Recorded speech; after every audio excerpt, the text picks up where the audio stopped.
Hey, this is Al Bain. Let's talk about the Cobra Class 26 and the safety clutch feature that comes with the machine. Okay, so the Cobra Class 26 is a compound feed machine and it's running on a bobbin. Okay, so that bobbin needs to spin and spin freely.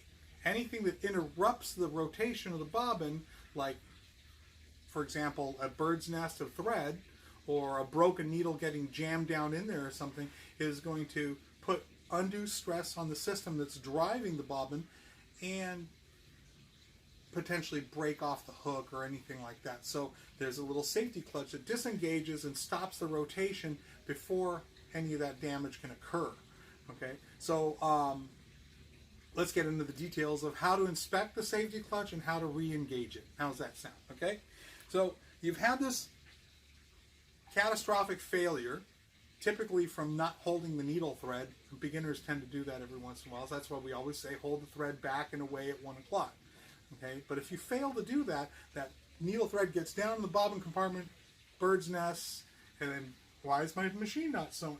So clear out away all that thread. So reach in there with a snipper and cut the workpiece out of there, open the compartment up, and you're going to find a bunch of thread down there, pull all the loose thread out, done. Okay, and then I would recommend removing the needle and gently rotate the hand wheel, and you're going to see that the hook assembly is not rotating evenly or not at all.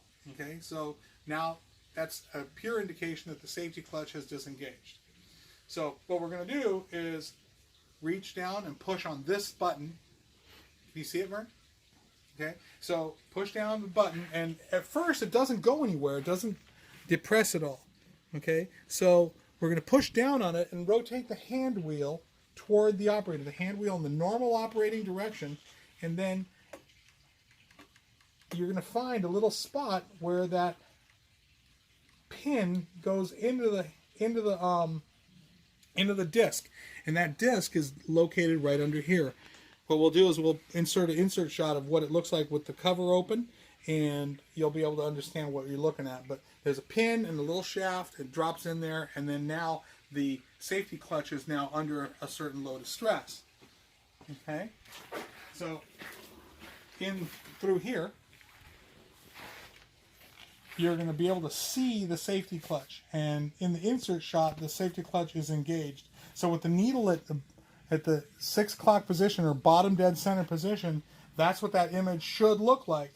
If you don't see that, then the clutch is clearly disengaged. Okay, so the procedure is, again, push down on this button, rotate the hand wheel, and it's going to make the detent. Going to drop the pin in there, and then pull real hard, and bam, there'll be a big pop, and the safety clutch is re-engaged. So let's look at the safety clutch. Okay, to be able to get inside this compartment, you have to remove the belt from the speed reducer. Okay, typical machines, we would tip it up on this end. We got a procedure video about that, but the Class 26 and the 4 won't do that. So to remove this belt, what we're going to do is we're going to put our thumb up high close to the table and push the belt away from us or to the operator's left and rotate the hand wheel and gradually pushing it out of the groove, and ultimately it falls off like that.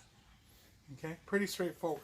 Now loosen this thumb screw and then flip the hook out of the way, and then you're able to tip the head into the mechanic's position.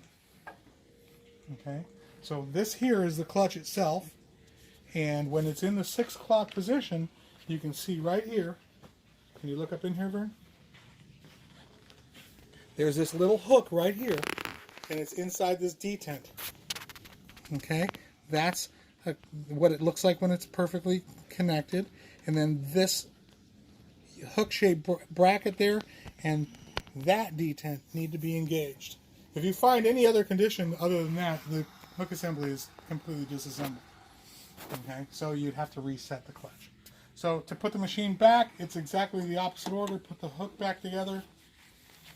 Okay, reach down, start loading the belt, and this time I use my hand on the speed reducer, I'm going to put my thumb against the belt and grip the speed reducer with the rest of my fingers, rotate the hand wheel and the speed reducer together. Oh, that belt went on upside down, so we'll do it again.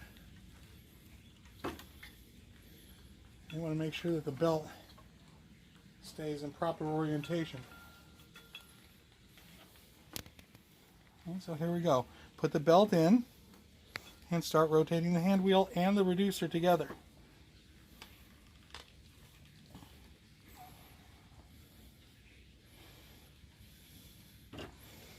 There we go.